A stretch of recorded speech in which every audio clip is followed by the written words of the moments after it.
Seguimos con más aquí en A Tu Salud, la revista, para abordar el preocupante aumento de la ansiedad en niños y adolescentes y entender por qué los tratamientos actuales están bajo la lupa.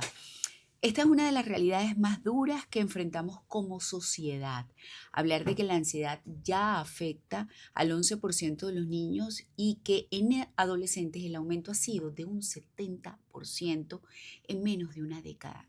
Esto nos obliga a replantearnos el tema de la salud mental como papás, como especialistas, como comunidad educativa, y es allí donde una de las iniciativas que están llevando de la mano SECODAP, A Tu Salud y el Circuito FM Center, pues tienen un rol importantísimo, llevar salud mental a los colegios. Qué casualidad, ¿verdad? Así es, Porque básicamente esta conversación es por información de primera mano y claro. estudios que nos llegan al equipo de A Tu Salud, pero hace o justifica la pertinencia de esa iniciativa. Bienvenida. Gracias, María Laura. Y sí, totalmente. Yo creo que cada vez nos vamos dando más cuenta de que este es un tema de que se tiene que hablar y no solo hablar, sino abordarlo, ¿no? Mm. Por eso es que estas iniciativas, más allá de atacar algunos fuegos que ya puedan estar encendidos, abordan algo muy importante que es la prevención, por lo que tú Sí. estás diciendo. Cuando uno hace una revisión histórica de los últimos años y de los registros que hay acerca de la incidencia de, bueno, ansiedad en niños, niñas y adolescentes, Ajá. o temas de estrés, o de terrores o miedos, todo este tipo de alteración del estado de ánimo, como se engloba de alguna manera ese tema de las emociones, pues se ha visto más sobre la mesa en los últimos años. Entonces hay que preguntarnos el por qué. Porque uno desde la visión de un adulto, uno dice, bueno, ¿qué problemas puede tener un niño? Porque un niño puede estar angustiado, porque un niño puede estar estresado, porque un niño puede tener miedo. Y justamente ahí está el tema. Hay Yo que creo que darnos este cuenta. mundo se ha vuelto muy exigente y más exigente para absolutamente todos y Totalmente. de allí parte de que no puedo hablarse en términos de salud mental de igual manera de un niño de hace 4 décadas, cinco Por décadas supuesto. atrás al día de hoy. Por supuesto. Y cuando tú mencionabas el tema de los tratamientos en jaque, yo decía, tiene tanto sentido, porque no es lo mismo utilizar, por ponerte cifras muy chiquitas, ¿no? Y simples, un tratamiento en 3 niños, que a lo mejor le funciona a 2 y a uno no, que ahora una incidencia tan grande, tan impactante, un efecto en, como dices tú, de un 70% cuando se trata de la adolescencia como tal, en esa edad, además tan delicada y con unos procesos tan importantes y tan específicos, por supuesto que los tratamientos que uno lleva usando hasta el momento van a tener sus límites. Es que fíjate que cuando hablé de hace 4 o 5 décadas atrás, Ujú, entré en memoria de lo que yo era como niña en ese momento. Y claro, yo recuerdo que yo tenía como angustia en bachillerato de qué voy a estudiar, cómo voy a estudiar, será que podré sobrevivir, que podré ganarme la vida, tendré más éxitos que mis papás. imagínate, Y entraba en ansiedad y preocupación, claro. incluso hasta con el rendimiento escolar, estoy siendo lo suficientemente buena, me estoy destacando, no me estoy destacando, de verdad te estoy aprendiendo, esto me va a funcionar cuando ya comience a trabajar, en qué voy a trabajar.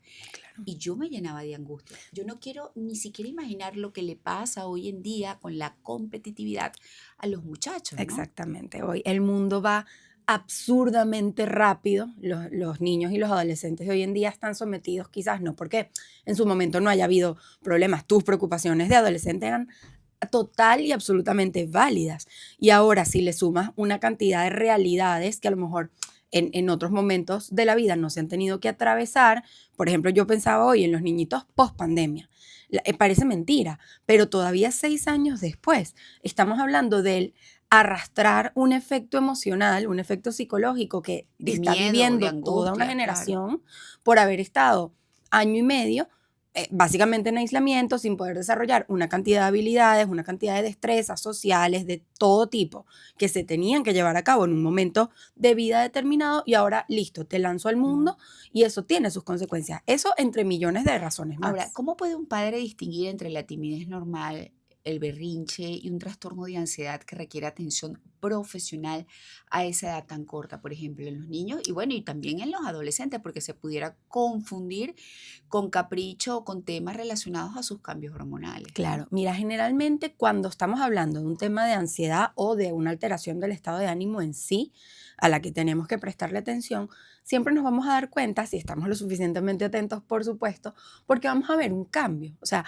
vamos a ver alteraciones entre lo que ese niño o ese adolescente suele hacer, suele ser, cómo suele comportarse, porque yo sé, si conozco a mi hijo, que él puede ser más introvertido o algo tímido, o puede no ser, bueno, el que más le guste hablar, salir, pero vamos a ver que dentro de todo, su personalidad es funcional, él puede hacer sus cosas, él te hablará de cosas que le gustan, de cosas que disfruta, tendrá hábitos de higiene y de sueño y de alimentación normales, es decir, hay una funcionalidad dentro de lo que esa personalidad característica suya le permite. Ahora, si vemos cambios en eso, en estado de ánimo, está más irritable, está Ujú. más sensible, está más temeroso, no duerme bien o duerme en exceso, más de lo normal. O sea, estos cambios en los hábitos pueden ser por exceso o por defecto, tanto en la alimentación como en el sueño.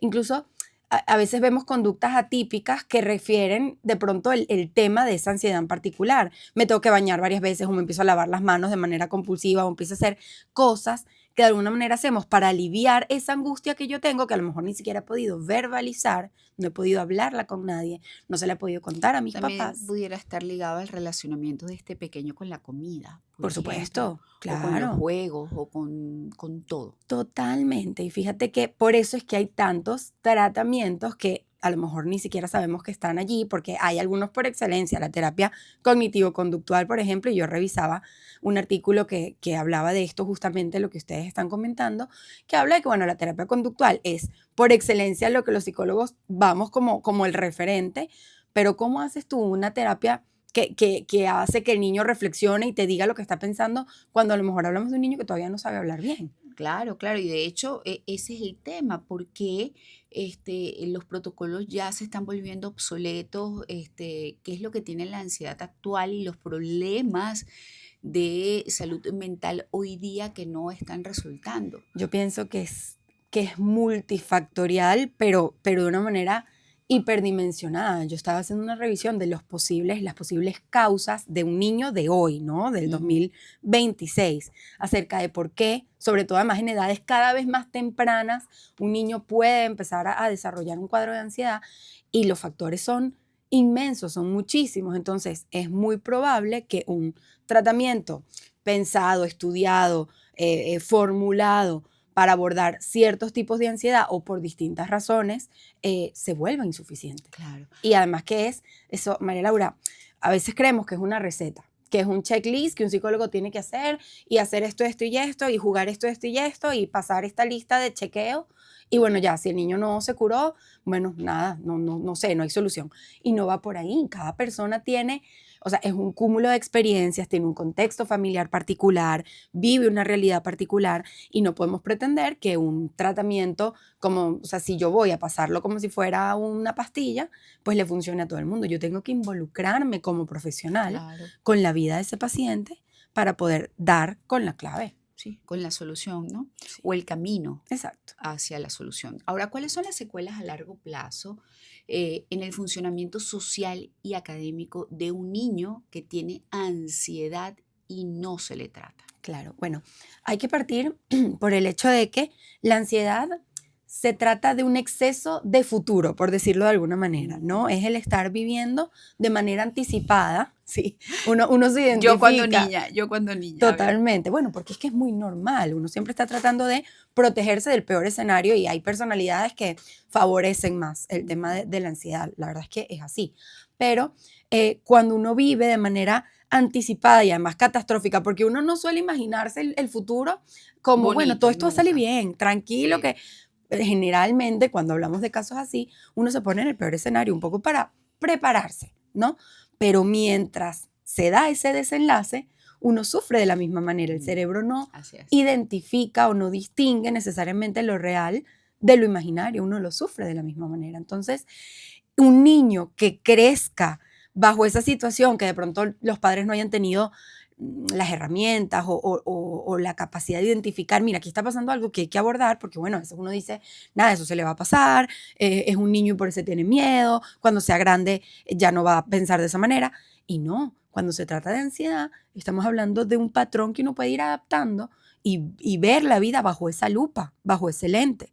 Y nos volvemos en adultos ansiosos que no se atreven a básicamente agarrar la vida por los cachos, por usar una expresión bien coloquial. O sea, Claro. hacerse cargo de sus vidas. Necesito que alguien, como a lo mejor lo hicieron mis papás en su momento, me digan qué hacer, me sobreprotejan, me cuidan, que mi jefe me indique cómo tengo que hacer las cosas porque si no yo no tengo iniciativa, no puedo expresar lo que siento porque no creo en mí, básicamente. No creo en que soy capaz. Creo que lo que voy a hacer no va a salir bien. Entonces, imagínate, María Laura, qué nivel de consecuencias puede tener que una persona no confíe en lo que hace. Ahora, ¿cómo abrir, y esto para finalizar, un canal de comunicación asertivo sin que el niño se sienta juzgado o enfermo cuando ves que ese hijo está irritable, que no duerme Sí, bien, que lo notas miedoso ante cualquier cosa, temeroso, como tú dices, imaginando el peor escenario y por eso no se atreve? claro. Yo creo que como padres hay un primer paso y es que hay que entender que los problemas de un niño son problemas reales para él y son problemas que hay que atender. No hay que dejarlo pasar por debajo de la mesa y asumir que eso con el tiempo Mm, va a pasar. Una vez que yo identifico, como hablábamos, estos cambios, cambios en el humor, cambios en sus conductas, ya no quiere jugar o le da miedo o se aísla o está más irritable, todo esto que hemos hablado, hay que entender que hay que abocarnos a eso y no desde un que a veces podemos pecar por de pronto menospreciar o de alguna manera quitarle minimizar, importancia, sí. minimizar estas situaciones con un, bueno, no te sientas así, no tengas miedo, no pasa nada, el no pasa Mm, nada, aunque creamos que de pronto puede ayudar, a veces hace mucho daño, porque realmente sí pasa. Mari, o sea, sí le está pasando algo a él y más bien lo que ese niño necesita como un es primer validación. momento para saber que está en un espacio seguro es que yo le diga, es normal, que te sientas así, es normal que te sientas angustiado por situaciones, no estás solito. La intención es que aprendamos juntos a manejar estas cosas porque eres perfectamente capaz y vas a ser capaz de afrontar lo que te ponga la vida por delante. Pero que tengas miedo es normal. Es no hacerle huir del miedo, incluso ayudarlo a exponerse gradual y progresivamente a las cosas que a lo mejor le generan angustia.